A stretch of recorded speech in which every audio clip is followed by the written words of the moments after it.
നിഫ്റ്റിയുടെയും സെൻസെക്സിൻ്റെയും ഈ തകർച്ചയിലും വാങ്ങാൻ പറ്റിയ അല്ലെങ്കിൽ ഹോൾഡ് ചെയ്യാൻ പറ്റിയ 4 സ്റ്റോക്കുകളുടെ പേരാണ് ഈ വീഡിയോസിൽ നിങ്ങൾക്ക് പരിചയപ്പെടുത്തുന്നത്. നിഫ്റ്റി കഴിഞ്ഞ വർഷം അവസാനത്തിൽ 26,000 വരെ പോയ നിഫ്റ്റി ഇപ്പോൾ എത്തി നിൽക്കുന്നത് 22,900-ലാണ്. അപ്പം ഇപ്പോൾ നമുക്ക് ഇൻവെസ്റ്റ് ചെയ്യുന്നവർക്ക് നല്ലൊരു ഓപ്പർച്യൂണിറ്റിയാണ്. ഇതുവരെ ചെയ്യാത്തവർക്ക് പുതുതായി ചെയ്യാനും അതല്ലെങ്കിൽ ചെയ്തുകൊണ്ടിരിക്കുന്നവർക്ക് പുതുതായി ഒന്നിലേക്ക് ഇറങ്ങാനുമുള്ള ഒരവസരമാണ്. ഈ ഒരു അവസരം നഷ്ടപ്പെടുത്താതിരിക്കുക.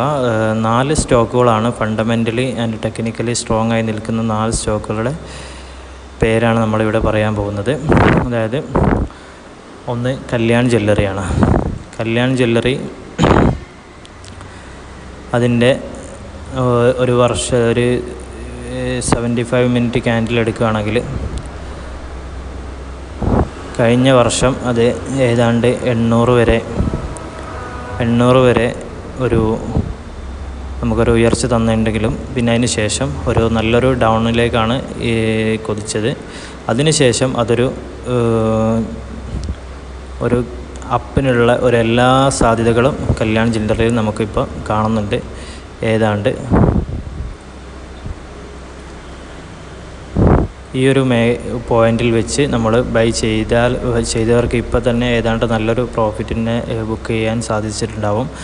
417 മുതൽ 100 പോയിൻ്റ് വരെ ഇത് ഏതാണ്ട് 10 ദിവസമായിട്ടേ ഉള്ളൂ ഈ ഒരു ലെവലിലേക്ക് മാർക്കറ്റ് തൊട്ടിട്ട്. ഇതിന് ശേഷം ഇപ്പം 513 100 പോയിൻറ്റോളം വരെ മാർക്കറ്റ് കയറി, 580 200 പോയിൻറ്റോളം കയറി 508 തന്നെ ഇപ്പോൾ തിരിച്ച് വന്നിട്ടുണ്ട്. ഏതായാലും അത് മുന്നോട്ടിനുള്ള പ്രയാണത്തിലാണ് കല്യാൺ ജ്വല്ലറി ഉള്ളത്. അപ്പം ഇതൊരു നല്ലൊരു ഓപ്പർച്യൂണിറ്റിയാണ്. പിന്നെ അതുപോലെ തന്നെ ഈസി മൈ ട്രിപ്പ് എന്ന് പറഞ്ഞ IPOയിൽ ഏതാണ്ട് നമ്മൾ 75 മിനിറ്റ് ക്യാൻഡിൽ എടുക്കുകയാണെങ്കിൽ ഇപ്പം അതിൻ്റെ ഏറ്റവും ലോ ലെവലിലാണ് അത് കിടക്കുന്നത്. അത് ഭാവിയിൽ മുകളിലോട്ട് ഒരു 26-27 വരെ പോകാൻ ചാൻസ് ഉള്ള ഒരു നല്ലൊരു സ്റ്റോക്കാണ്. അതും ഫണ്ടമെൻ്റലി ആൻഡ് ടെക്നിക്കലി സ്ട്രോങ് ആണ്.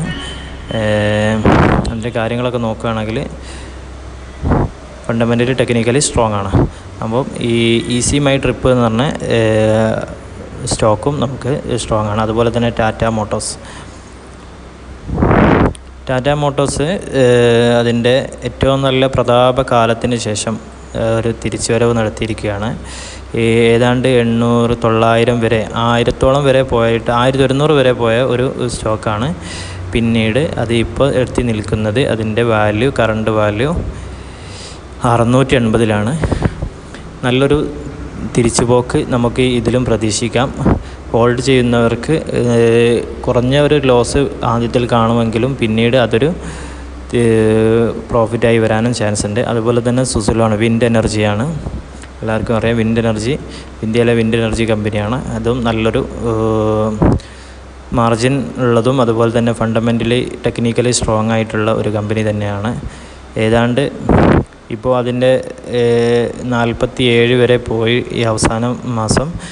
പക്ഷേ ഇവിടുന്ന് അത് നല്ലൊരു അപ്പിനാണ് ചാൻസ് കാണുന്നത്. തിരിച്ചു പോവും.